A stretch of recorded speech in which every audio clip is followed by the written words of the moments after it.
All right, we are Mike and Brenda Baker, and in this episode, we're going to be talking about why empty nesting is harder for mom.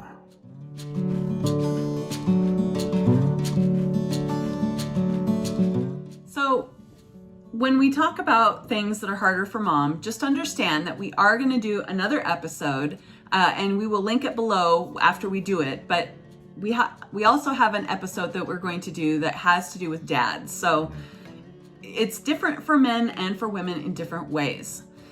One of the reasons that women just really struggle when their last kid leaves the house or is preparing to, is because she's typically more tied to emotionally to the kids. Now, this doesn't mean that she has a better relationship with them or things like that. It just means that there are, especially as a stay-at-home mom, you have a lot more time with your kids. And so it's really easy to feel like, what do you do? What should I do now? I don't know.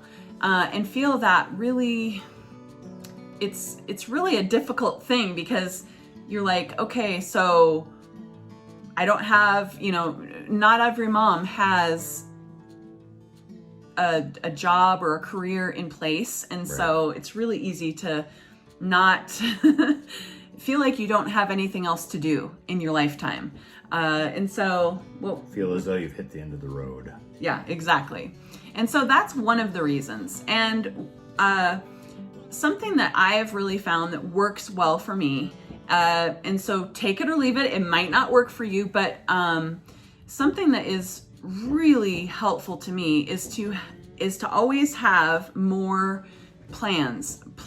I started planning for our kids to leave about 5 years before they were all gone, because I needed that 5 years to kind of try some things, figure out what I was doing, start something. And that's really when I started the blog, Mom's Mixed Family Blender, was kind of as a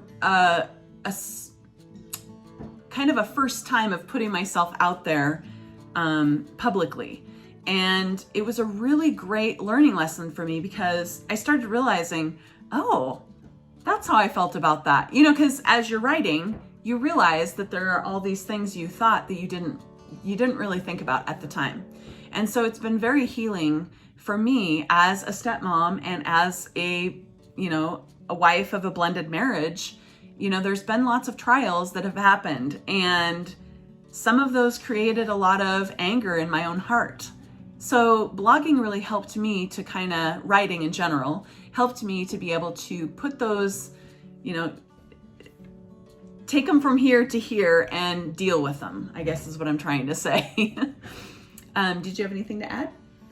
Yeah, it's, you can probably hear that was the washing machine going off. So mom is a lot more typically tied to the kids. And, granted, we're going to talk about dads later, but nothing really changes for dad. In a lot of households that we deal with, that we've counseled, that we've spoken to, dad is typically the primary breadwinner. Sometimes the mom doesn't work. Sometimes the mom works, but maybe not full time. In a few households, the mom will work full time, but the mom is still typically the one who's attached mentally and emotionally to what the kids are doing and making sure they get where they need to go. And so for dad, it's like he still goes to work, he still does his thing, he still, maybe he talked to the kids when he came home, maybe he didn't. It's not a hard transition. So yeah, but she's right. She did 5 years into it, or 5 years before, really start knuckling down so that she would not be completely lost when the boys were gone. And there was still a bit of that lost feeling when our youngest left. Yeah.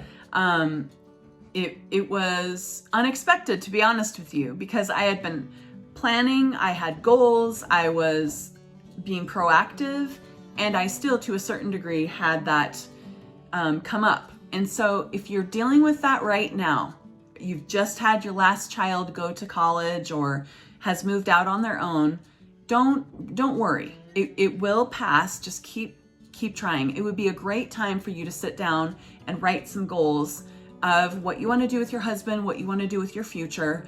Maybe things that you'd like to try doing. Maybe there's adult education through the public school systems in your area. Yep. and they're night classes usually. My mom and I have done many adult education classes. It's been wonderful, and we've learned new things. We've had fun together. So that's another something that you could do. So Mike already touched on our second point, which is nothing really changes for the dad. And from the mom's perspective, sometimes we get a little angry with our husbands because it's like, well, why don't you care? yeah, exactly. And so if that is something that you're dealing with as well, it's okay. Honestly, what I did was I just was very honest with Mike. Yeah. And I asked him some questions because I don't tend to ask a lot of questions or want a lot of details on things.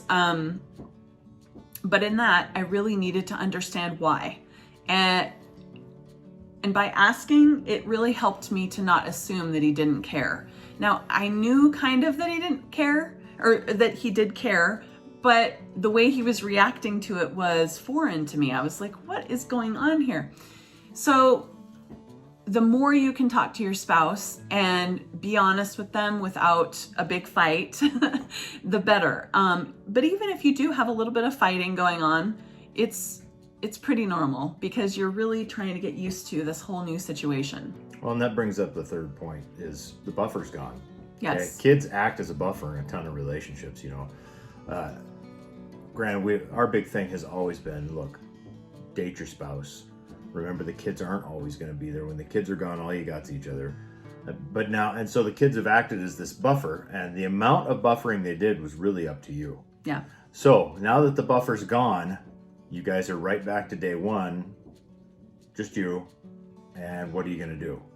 So, and a lot of you haven't had, as a blended family, you never had this time up front where it was just the two of you and no kids, like a traditional marriage. But now here you are on the backside with this time. The buffer, the kids are gone, and now you're probably getting under each other's skin a little bit. Mm-hmm. And you just need to recognize it for what it is. The buffer's gone, and now we have to deal with this each on our own. And if we've been building the relationship like we should have been, then it's not going to take you that long to equal out. Right. And sometimes the buffer is kind of a figment of our imagination as moms. Mm-hmm. Sometimes we think, oh, well, my husband's not going to be as fun. What do I do if he's gone all the time? I mean, there's lots of things that we build up in our own minds that they're not really the way things actually are. So just understand that if you're dealing with this right now, it's really important to keep moving forward, keep dating your spouse, keep trying to build those relationships with other people, and just deal with it. It's going to be okay soon enough, okay? Anything else? Nope. All right, well, we thank you so very much for being with us today. Please leave us a comment below if these videos are helping you. You'd like to see other topics be touched on. You know, as a blended family, we really have a lot of things that come into this whole marriage situation.